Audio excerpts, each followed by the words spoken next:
I have a difficult time here to live up to what Guimarães set up. Thank you, Carlos, very much for your very generous words. Thank you, World Economic Forum, Dwayne, Kelly, for all the attention and for having honored me this night. And I would like also to extend to some people which are inspiring me in this new journey on education, which is Ana Diniz, Jair Ribeiro, which I cannot see where he is. Ana is here, Jair is somewhere. And Luis Felipe Davila, also here. I cannot see, I have the light here. But Luis Felipe Davila, and also Marcos, which is not here tonight, Marcos Lederman, Marcos Magalhães. I mean, these are the people which inspired me to get into this focus on education. And I want to highlight. I'll be brief here, but I'll be talking about two things. First, I'll talk about conceptually, why am I involved in education? And then I'll talk a little bit, because I cannot spare this moment here, talk a little bit about Brazil. But I'll be brief. Why education? I always had in mind 3 reasons why I wanted to engage in education. Number 1 is because for any society, if there is one goal, is to make sure that you guarantee that each one of its citizens has the right to fight for an opportunity to live with dignity. And I think in my country, and I don't want to talk about other countries, in my country we fail on that. So we have to correct that, number 1. Number 2 is still on education. We have a very unequal distribution of income in Brazil, which worries me a lot.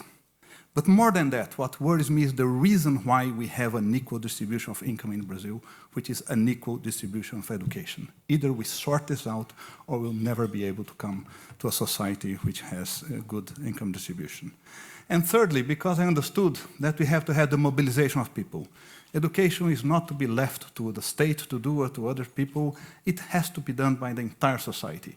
Each one contributing, of course, the government, the private sector, civil society, individuals, families, everybody has to be mobilized for us to get education running. So that's basically what I think I should be doing now, devoting my time to education. And this recognition, I should say, is an incentive for me to continue on that and doing more and more on education. Now, it's a difficult moment in Brazil, so I have to talk a little bit. And what I want to say is that I think Brazil is actually bravely cleaning up the environment. I mean, we are taking very serious steps to clean up something which has always been there in corruption. And I think the tolerance that we had that's the problem that we have to be fighting. And I'm very proud of seeing that we believe that if we want to build a country, we have to build it on solid grounds. We cannot build it just on fragile, that's the way it is, that things have always been. We have to be very firm on what we believe are the right values, the right principles for a country to be built on. So we have to be fighting on reforms, and Felipe is here always fighting for that, economic reforms, and as we all know, we need reforms of various natures in Brazil. But if we don't have a reform of values, this is not going to go anywhere. And the reform of values, it starts not in the Congress, but with our day-to-day attitude. Now, how can I reconcile these two things? I spoke about education, and I spoke about the country and values. Of course, they are totally connected. Education is not only about knowledge. It's about values, it's about principles. That's what a full education is all about. And it's not only up to professors or to families, civil servants, society as a whole to do it. It's actually to be done by each one of us. I love Ralph Emerson's statement. He says that your attitude speaks so loud that I cannot hear what you say. That was a little bit what Carlos was saying in his speech here. It's the attitude, it's what you do on the day-to-day. We need reference, we need examples of people which do things right, because that speaks loudly.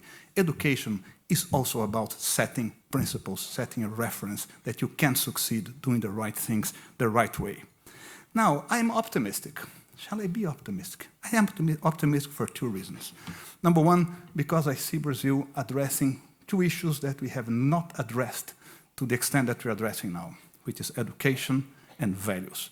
I had never seen before such a commitment that we have a society mobilized on education, as you very well know, but also on values, as certainly get here and there. You can see the half glass full or the half glass empty. I can see the half glass full. We are addressing issues that we never addressed before. So I'm very proud for that. Number two is because, as Guimarães was saying here, I normally say that if my generation did not leave a better country for our children, we are leaving better children for our country. They have more consciousness from an ethical perspective, social perspectives, environmental perspective that my generation did not have. So I'm very hopeful that what we're going to have in the future is something very different. So for me, and I want to end here, not make it long, it's a privilege to be living in this moment in Brazil and have the privilege to contribute to this country through values, through education, to make this country a better country. That's the moment. Thank you very much.